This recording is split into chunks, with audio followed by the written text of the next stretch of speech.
할렐루야. 예수님께서 우리 죄를 용서하시고 우리를 받아주신 것처럼 우리 형제의 연약함을 용서하고 받으시는 우리 영광교회 모든 성도들이 되었으면 좋겠습니다. 우리 서로 받읍시다. 이렇게 인사 한번 할까요? 서로 받읍시다.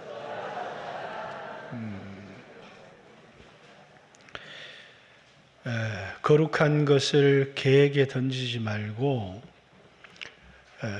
진주를 돼지에게 던지지 마라, 이렇게 성경의 마태복음 7장 6절에 우리에게 말하고 있습니다.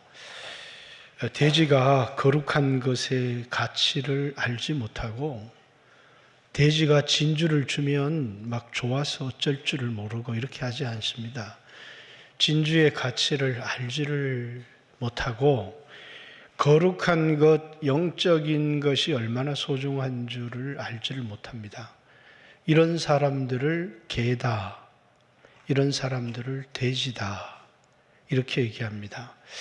유대인들은 이방인들이 거룩한 것의 가치를 알지 못하는 육신적인 것, 돈만 좋아하는 사람들이라고 생각을 했습니다. 그래서 그들을 개, 그들을 돼지, 이렇게 생각했습니다.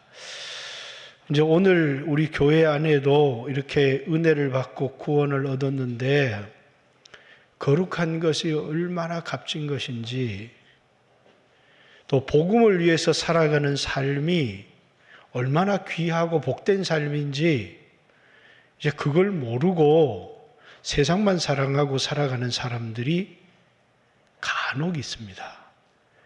그런 사람들을 뭐라고 성경은 말한다고요? 뭐라고 말한다고요? 개라고 말한다고요. 왜? 거룩한 것의 값어치를 알지 못하기 때문에, 영적인 삶의 소중함들을 알지를 못하기 때문에 성경은 이제 그런 사람은 사람인데 육신적인 것만을 위해서 살아가는 사람들을 이제 개, 이렇게 얘기하는 거예요. 옆에 한번 개가 있는지 이렇게 한번 찾아보세요. 네, 왜냐하면 오늘 우리 삶을 돌아봐야 돼요. 정말 하나님이 우리를 창조하신 대로 거룩하고 영적이고 복음을 위한, 영원한 것을 위한 값진 삶을 살아가는지, 아니면 그것이 소중한지를 전혀 알지 못하고 세상의 금덩어리, 세상의 영광에 그만 미쳐서 정신을 잃고 살아가는 사람들이 간혹씩 그리스도인들 가운데도 있기 때문에 그렇습니다. 간혹씩 있으면 되는데 때때로 많기도 해요. 그래서 이제 문제가 되는 것이죠. 유대인들은 이방인들을 개라고 생각했습니다. 이방인들은, 로마 사람들은 유대 사람들을 힘으로 지배하고 있었지만 유대인들은 자신들을 거룩한 백성, 선택을 받은 백성, 그리고 로마 사람들은 비록 힘을 가지고 있었지만 이제 그들을 향해서 개, 돼지 취급을 하면서 그들과 접촉하는 것조차도 불결하다고 생각을 했습니다. 오늘 본문에 나오는 이 고넬료라고 하는 사람은 이달리아에서 온 백부장이다, 이렇게 얘기합니다. 군대 가운데 이스라엘 전체에 제일 높은 사람이 천부장이었기 때문에 백부장이면 한 100명 정도 밑에 부하를 둔 사람이기는 합니다. 천부장 밑에 6명의 백부장이 있었기 때문에 이 백부장은 이스라엘에서 결코 낮은 지위의 사람은 아니었습니다. 그런데 이 사람을 성경은 어떻게 소개하느냐? 경건하여, 이렇게 얘기합니다. 온 가족과 더불어 여호와를 경외하고 그리고 사람들을 많이 구제하고 항상 기도했다. 이 말은 뭐라고요? 이방인이었지만 거룩한 삶을 살아가는 사람이었고 하나님을 사랑하는 사람이었다. 그런데 베드로에게는요, 베드로에게는 개처럼 보이는 겁니다. 왜 이스라엘 사람들은 복음을 들고 나가지 않았느냐?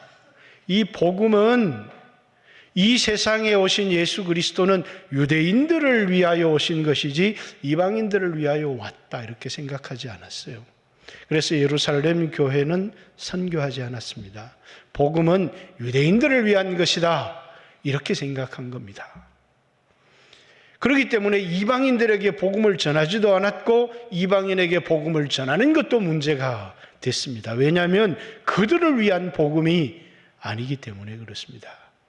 그런데 오늘 베드로가 무두장이 집에 있는데, 이제 지붕이 오늘 우리 옥상처럼 평평합니다. 그곳에서 기도를 하는데 하나님이 환상 가운데 정한 것과 부정한 것, 부정한 것이 보자기에 담겨져서 내려오는 겁니다. 정하고 부정하다는 것은 하나님 앞에 제사로 쓸 수 있는 것과 제사로 쓸 수 없는 것. 그러니까 생선으로 얘기하면 비늘이 있는 것은 정한 겁니다. 비늘이 없는 것은 부정한 겁니다. 잉어는 먹을 수 있는데 비늘이 없는 뭐라고요? 메기는 먹을 수가 없습니다. 그러니까 비늘이 있고 없고, 또 굽이 갈라졌고 굽이 갈라지지 않았고, 소는 먹을 수 있는데 돼지는 먹을 수 없습니다. 그런데 뭐라고요? 부정한 것들이 바구니에 이렇게 보자기에 담겨서 내려오면서 베드로에게 하나님이 말씀하시는 겁니다. 뭐라고요? 잡아 먹어라, 이렇게 말씀하시는 거예요. 아니, 예수님을 3번이나 모른다고 부인했던 베드로가 성령을 받고 어떤 말씀이든지 순종하겠습니다. 그래서 우리가 하나님 말씀 듣는 게 옳겠느냐, 너희 말 듣는 게 옳겠느냐 하면서 죽음의 위협 앞에서도 하나님 말씀에 순종하겠다던 이 베드로가 하나님이 잡아 먹어라 이렇게 얘기하는데 그렇게는 못하겠습니다, 이렇게 얘기하는 거예요. 왜? 부정하다고 생각했기 때문에. 하나님이 말씀하시는 겁니다. 베드로야 잡아 먹어라, 3번을 말씀하셨는데 베드로가 3번이나 그렇게는 못하겠습니다. 뭐 때문에요? 편견 때문에. 하나님이 고넬료를 바라보는 것과 베드로가 고넬료를 바라보는 것은 전혀 다른 것입니다. 하나님이 이방인이지만 고넬료를 바라보니까 경건한 사람이고 여호와를 경외하는 사람이고 많은 사람을 사랑하고 구제하는 사람이고 항상 기도하는 사람이다, 이렇게 성경은 고넬료에 대하여 소개하고 있는데, 베드로의 눈에는 고넬료는 개나 돼지나 다를 바가 없는 거룩한 것, 영적인 것을 알지 못하는 그냥 이방인일 뿐입니다. 그래서 그들과 함께 식사할 수도 없고 그들을 접촉할 수도 없고 그들에게 복음도 전하지 않습니다. 그런데 이제 하나님이 이 복음이 유대인에게서 이제 모든 이방인에게 전달되기 위해서 유대인의 편견, 그죠? 편견, 선입견, 이미 미리 그 사람에 대하여 판단하고 있는 것입니다. 그래서 하나님께서 이 환상을 베드로에게 보여주시면서 베드로에게 내가 정하다고 깨끗하다고 한 것을 네가 더럽다고 부정하다고 말하지 마라, 이렇게 얘기하시는 거예요. 이게 베드로가 하나님으로부터 들었던 음성입니다. 그런데 이 환상을 곰곰이 생각할 때 베드로 집에 2사람이 찾아온 겁니다. 하나님이 베드로에게 의심하지 말고 따라가라, 이렇게 말씀을 주십니다. 의심하지 말고 따라가라. 그래서 하룻밤을 무두장이 시몬의 집에 머물다가 그 이튿날 그 자기를 초청한 2사람과 함께 이제 가이사랴 고넬료의 집에 들어간 겁니다. 이 고넬료의 집은 베드로가 들어갈 수 없는 곳입니다. 왜? 이방인의 집이기 때문이에요. 이방인과 함께 식탁의 교제를 나눌 수가 없고, 그래서 그것을 베드로는 이것이 불법인 줄 알지만 이렇게 얘기합니다. 불법이지만 하나님이 강제적으로 베드로의 인생 가운데 개입하신 겁니다. 내가 깨끗하다고 한 것을 네가 속되다고 하지 말라. 성령께서 의심하지 말고 따라가라. 이렇게 말씀했기 때문에 올 수 없는 곳에 베드로가 온 것입니다. 들어갔더니 고넬료라고 하는 백부장입니다. 굉장히 높은 사람입니다. 오늘 우리로 얘기하면 소령 정도 되는 중대장의 계급밖에 되지 않지만 피지배 민족 가운데 굉장히 높은 사람입니다. 그런데 이 고넬료가 베드로 앞에 무릎을 꿇고 절을 합니다. 우리에게 참 중요한 게 있죠. 하나님의 말씀, 계시를 받고 하나님의 말씀을 들으려고 하는 이 겸손한 태도. 우리가 여러분 복음을 사람들에게 전하지만 그 복음이 어떤 사람에게는 수용이 되는 사람이 있어요. 근데 어떤 사람은 거절하는 사람이 있습니다. 왜? 우리의 마음속에 영적인 갈급함, 영적인 목마름, 그 목마름이 있는 사람들에게는 하나님의 말씀을 들으면 그 말씀이 굴송이처럼 답니다.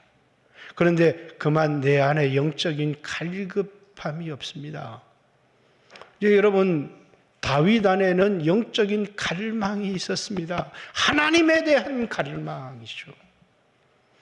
돈에 대한 갈망. 교회는 예배를 와서 하나님을 찾고 하나님에 대한 갈망, 하나님이 하시는 음성을 들으려고 하는 간절한 마음, 이런 마음이 우리 가운데 있어야 되는데 그만 이 마음은 없고 아직 그 돈만 좀 부자가 됐으면 좋겠다. 여기 와서 돈 주세요, 돈 주세요 이렇게.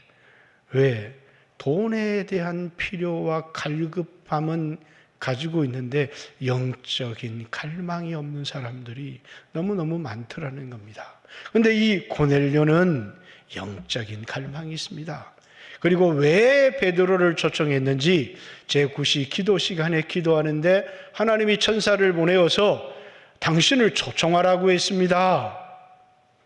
그래서 베드로에게 엎드려 절을 하는 겁니다. 나와 여기 있는 모든 사람들이 당신 앞에 섰습니다. 이렇게 말하지 않고 우리는 지금 하나님 앞에 있습니다. 하나님이 당신을 통해서 무슨 말씀을 하시든지 그 말씀을 듣겠습니다.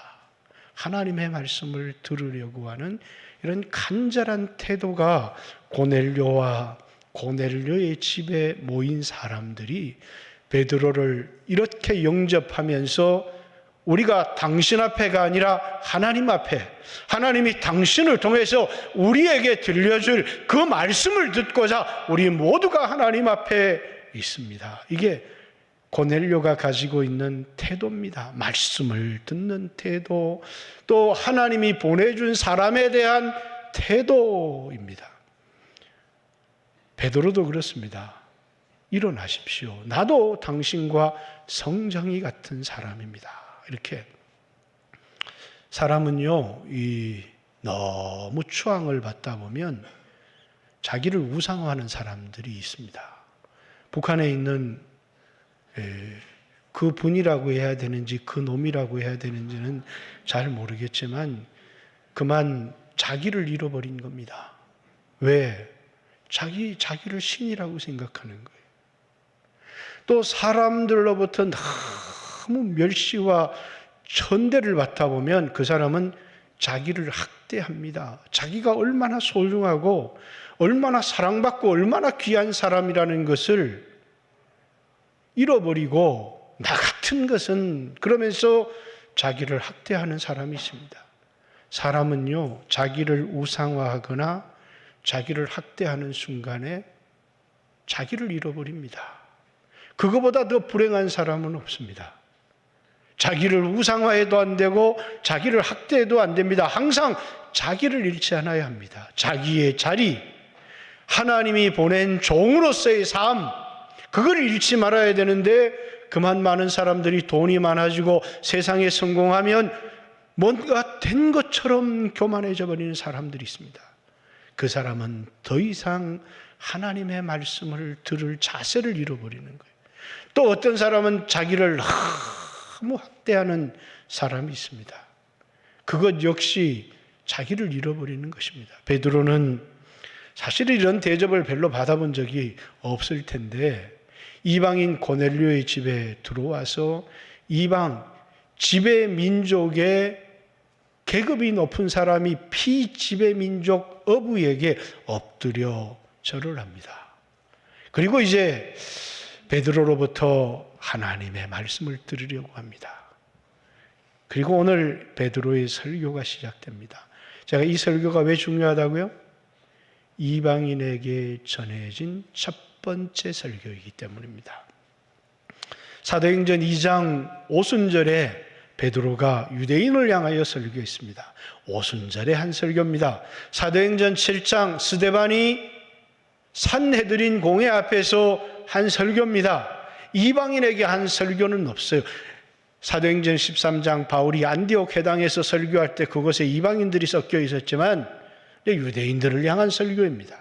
그런데 오늘 이 본문이 우리에게 중요한 것은 이방인을 향한 첫 번째 설교이기 때문에 여러분과 저 같은 이방인을 향한 설교이기 때문에 중요한 겁니다. 그래서 오늘 본문 35절 34절부터 나와 있죠. 베드로가 입을 열어 말하되 내가 참으로 하나님은 사람을 외모로 보지 아니하시고 각 나라 중 하나님을 경외하며 의를 행하는 사람은 다 받으시는 줄 깨달았도다.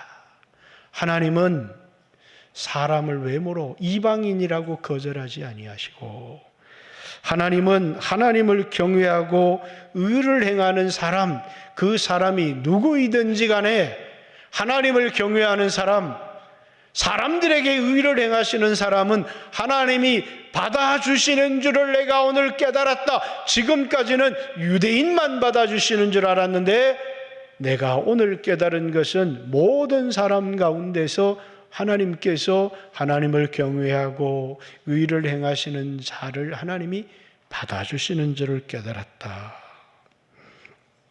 36절 만유의 주 대신 예수 그리스도로 말미암아 화평의 복음을 전하사 이스라엘 자손에게 보내신 말씀. 자, 베드로의 이 복음, 이방인에게 전한 이 복음을 화평의 복음 이렇게 얘기합니다.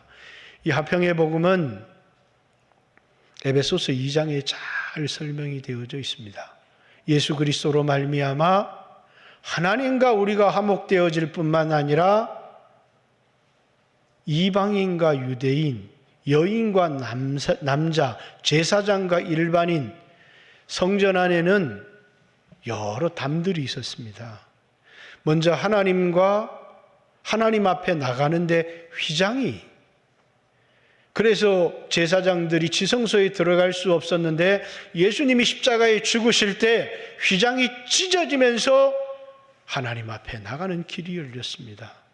제사장과 유대인 남자들 사람들이 들어가는 사이에 담이 있었습니다. 그래서 제사장의 뜰이 있고 유대인 남자의 뜰이 있고 유대인 여인들의 뜰이 있고 이방인의 뜰이 있고 그곳에 다 담이 있었습니다.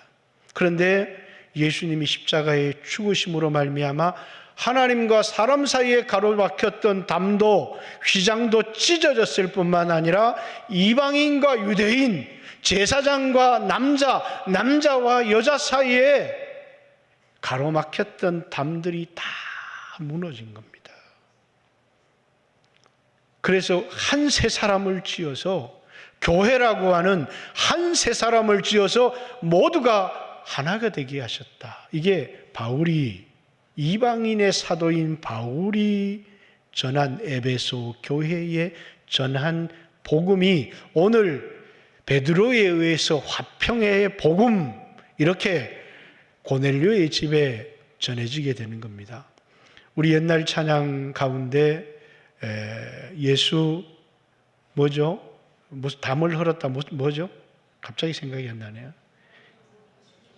예수 갑자기 생각이 안 납니다. 생각이 안 날 때는 어쩔 수 없어요. 예수님이 담을 다 허시고 하나가 되게 하셨습니다.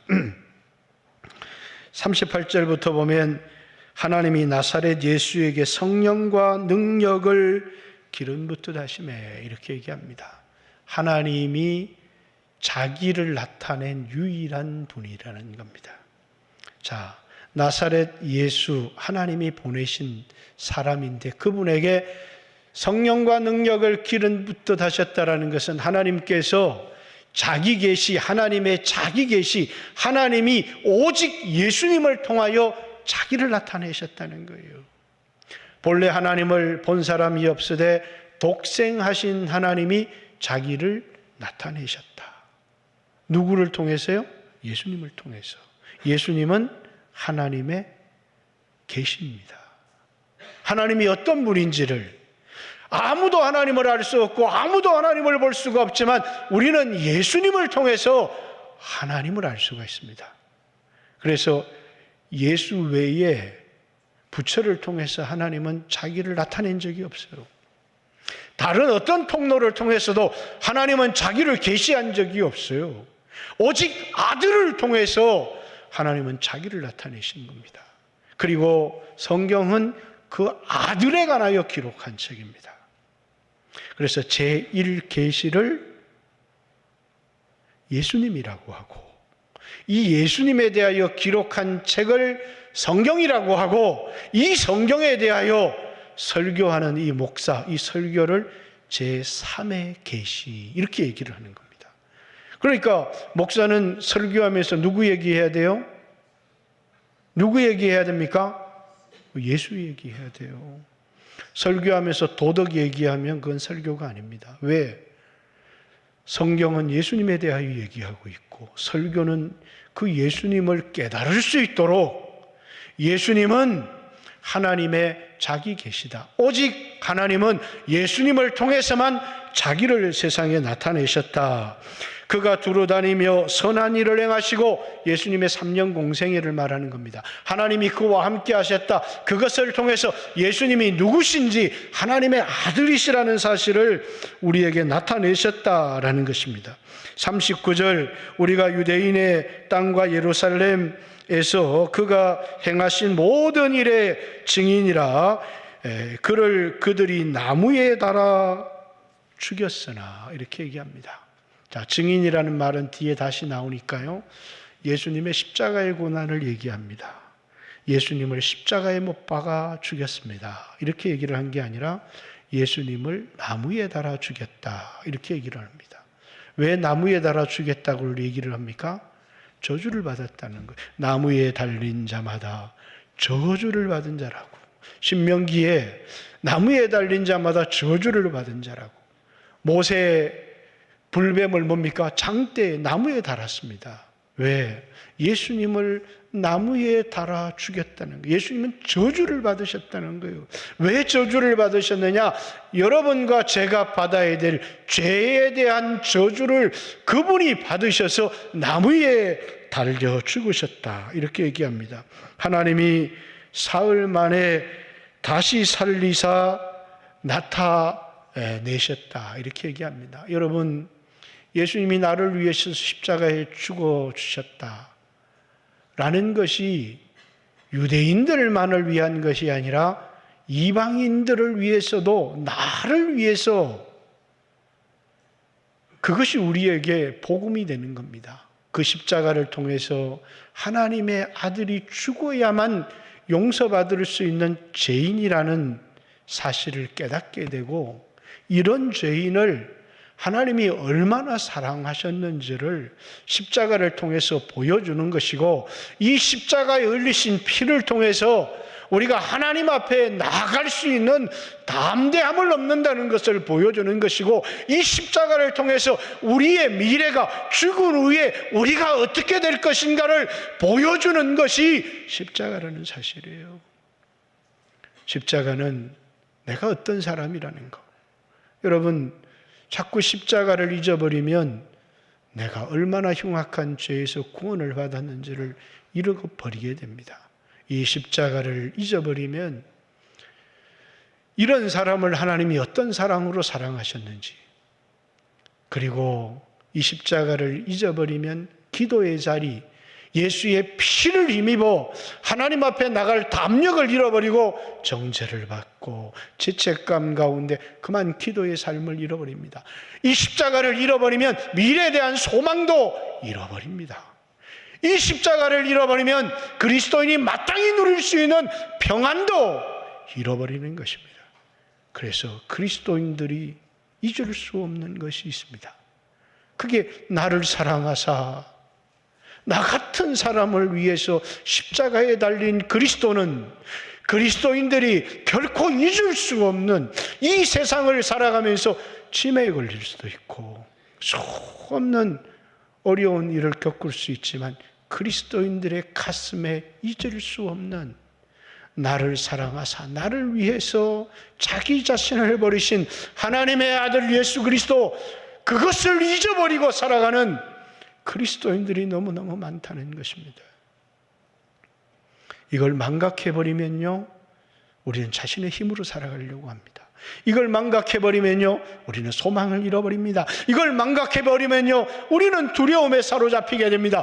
이것을 망각해버리면요, 우리는 마음의 평안을 잃어버리기 시작합니다.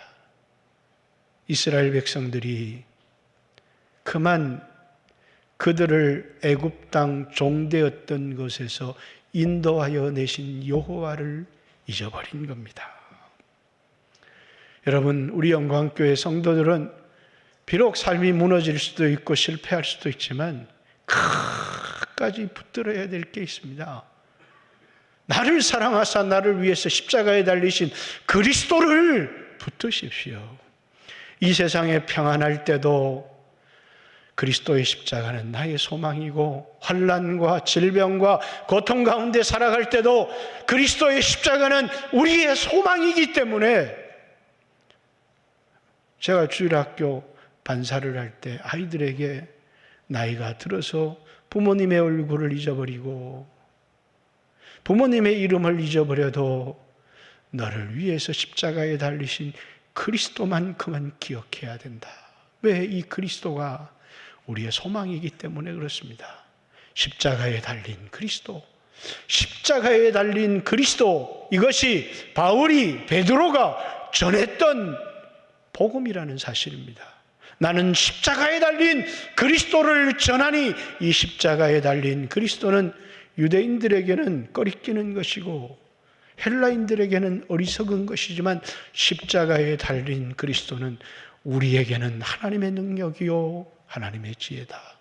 여러분, 오늘도 이 세상을 살아가면서 이걸 잊어버렸다면 고넬료에게 전해졌던 이 복음이 다시 여러분 가운데 전해지기를 원하고, 그리고 예수님의 부활을 증거합니다. 그리고 이제 예수님의 재판장 되심을 증거합니다. 그리고 이 모든 일에 우리의 증인됨을 증거합니다. 이게 베드로가, 오늘 제가 시간을 다 설교할 수 없지만 예수님이 뭐라고요? 재판장이 되신다고. 우리가 이 모든 일에 증인이 된다고. 그것이 베드로가 전했던 복음입니다. 자, 이 복음을 들었다고 끝나는 게 아닙니다. 이것을, 이 예수를, 이 사람을 힘입어서 우리가 제사함을 얻는다. 그래서 우리가 다 제사함을 얻었대. 우리가 다 구원을 받았대. 내가 구원을 받은 증거가 뭡니까? 내가 믿었다면 하나님이 믿은 겁니까? 아니죠. 내 믿음이 하나님이 인정해야 되는 겁니다. 하나님이 오늘 내 믿음을 인정한 증거로, 제사함을 받은 증거로 하나님이 우리에게 성령을 보내주시는 것입니다. 예수 믿고 회개하고 침례를 받은 사람에게 성령을 주시겠다고 하신 하나님의 약속, 그 약속은 유대인들에게만 주어진 것이 아니라 이방인 고넬료에게도 주어졌고, 그리고 오늘 이 고넬료가 이 설교를 듣고 예수님을 마음에 영접하는 그 순간에 어떤 일이 일어났습니까? 이방인의 오순절 사건이 터지기 시작합니다. 사도행전 2장은 유대인의 오순절이라면 사도행전 10장의 이 사건은 이방인의 오순절입니다. 고넬료와 그 집에 모였던 사람들에게 하나님의 성령이 임하고 사도행전 2장에 일어났던 똑같은 일들이 다시 반복해서 설명하지 않았지만 우리에게 일어났던 일들이 똑같이 일어났다고 얘기합니다. 그러기에 이방인에 대한 편견을 가진 베드로가 성령님이 침례를 주셨는데, 성령 침례를 받았는데 내가 물 침례를 주지 않을 수 있겠느냐. 원래는 순서가 어떻게 돼요? 물로 침례를 받고 나는 너희에게 물로 침례를 주지만 내 뒤에 오시는 분은 성령으로 침례를 주실 것이다. 사도행전 2장 38절에도 회개하고 예수를 믿고 침례를 받으면 성령을 선물로 받으리니, 원래는 물 침례를 받고 그 다음 성령 침례를 받는 겁니다. 그런데 하나님이 고넬료와 거기 모인 사람들에게 성령으로 침례를 주시는 겁니다. 그러니 베드로도 부인할 수 없고 유대인들도 부인할 수 없습니다. 하나님이 인정한 믿음을 누가 그것을 부인할 수 있겠습니까? 여러분, 내가 구원을 받은 증거 어떻게 알아? 천국 가봐야 알지. 그렇지 않습니다. 하나님은 성령을 주심을 통하여 우리의 믿음을 하나님이 인정하셨다고 보증하시는 겁니다. 성령을 주심을 통하여 우리에게 하늘에 영원한 기업이 있다는 것을 보증해 주시는 겁니다. 그래서 에베소서 1장 11절에 하나님은 성령을 성도의 기업의 보증으로 주셨다, 이렇게 얘기를 합니다. 우리가 구원을 받았고 하늘의 영원한 기업이, 비록 이 땅에는 코딱지만한 집에 살지는 모르지만 우리에게 하늘의 영원한 기업이 있음의 보장으로 우리에게 성령을 주셨다, 이렇게 얘기합니다. 사랑하는 성도 여러분, 오늘도 이 말씀 앞에 우리 자신을 한번 돌아보았으면 좋겠습니다. 여러분은 용서받은 그리스도인인가? 하나님이 여러분을 받아주셨는가? 하나님이 유대인뿐만 아니라 모든 하나님을 경외하고 의를 행하는 사람을 하나님이 받아주셨다, 이렇게 하나님이 나를 받아주셨는가? 먼저 이것을 한번 물어보십시오. 하나님이 나를 받으셨는가?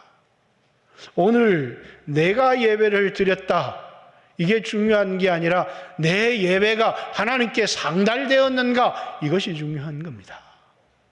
왜? 사람에게는 오늘 목사님 저 예배 드렸습니다, 이렇게 이 예배의 자리에 나왔을 수 있지만 어떤 사람, 믿음으로 예배 드리지 않는 사람은 그 예배가 상달될 수가 없잖아요. 하나님은 가인과 가인의 예배는 리젝트 하셨다.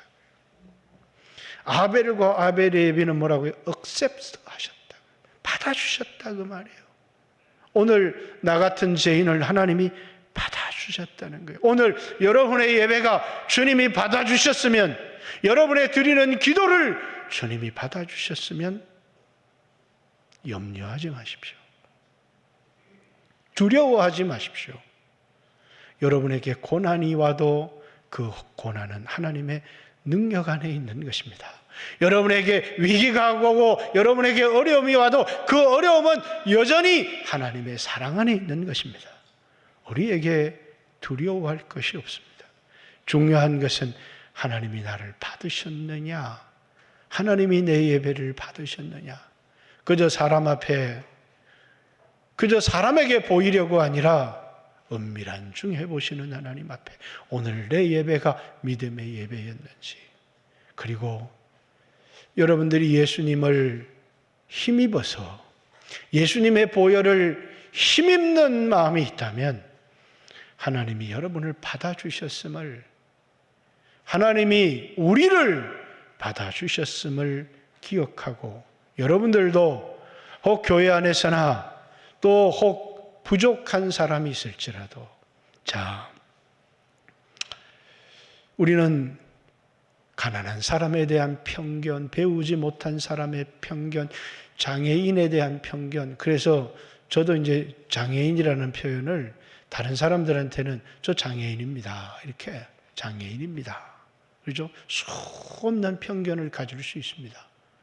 그러나 사랑하는 성도 여러분, 여러분들은 이런 편견으로 사람을 판단하거나 사람을 무시하는 사람들이 되지 말고 편견이 얼마나 무서운 죄인지 모릅니다. 이 얘기만 하고 마치려고 합니다. 이단 영상을 하나 누가 보내주셔서 보는데 새신자 교육을 하는 이단 영상이었습니다. 근데 그 영상에 보니까 그 중에 3분의 2는 이미 거기 새신자처럼 들어와 있지만 이제 거기 있는 이제 기신자들이에요. 이제 그 사람들이 너희 교회 담임 목사님한테 가서 이런 거 질문해봐라. 그러니까 한 사람이 그 얘기를 하니까 다른 사람들이 막 분위기를 조성해서 그거 모르더라, 바보더라, 너희들 사기치더라. 그래서 사람들이 다 편견을 조성을 해요. 편견. 그 편견이 뭐라고요? 목사는 여러분 모르시네. 그 사람들은 목사를 뭐라고 합니까? 짐승이다 이렇게 얘기합니다. 목사는 짐승이다.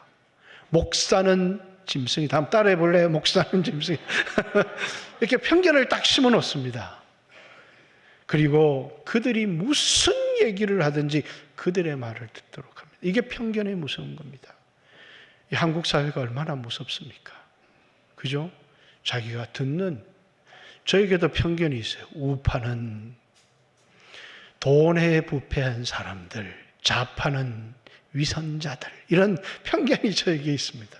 다 그런 것은 아니지만 우리는 이 편견 때문에 올바른 분별력을 잃어버리고 살아갈 때가 너무너무 많습니다. 사람에 대한 편견, 선입관, 이것이 오늘 우리 사회를 망칠 수 있다는 것을 기억해야 되고 오늘 우리 교회를 망칠 수 있다는 사실을 기억해야 합니다. 다른 사람에 대한 선입견, 하나님이 그를 받으셨는데 왜 내가 그를 정죄하고 비판해야 되느냐. 그것이 초대교회의 가장 큰 위기로 다가왔다는 사실을 기억하고 올 한 해 그리스도께서 우리를 사랑하신 것 같이 우리가 서로 사랑하라 라고 하시는 주님의 이 말씀, 그리스도께서 우리를 받아서 하나님께 영광을 돌리심 같이 너희도 서로 받으라, 이 말씀을 여러분 가슴에 담고 살아가는 귀한 성도들이 되시기를 주님의 이름으로 축복합니다. 같이 한번 주여 하시고 오늘 들은 말씀을 생각하면서 나를 받아주신 주님께 대한 감사, 그리고 십자가를 망각하고 살았다면 다시 그 십자가에 달린 그리스도를 가슴에 기억하고 또 형제를 진심으로 받는 그런 성도들이 되었으면 좋겠습니다. 주여 하시고 같이 한번 하나님 앞에 기도합니다. 기도드리겠습니다.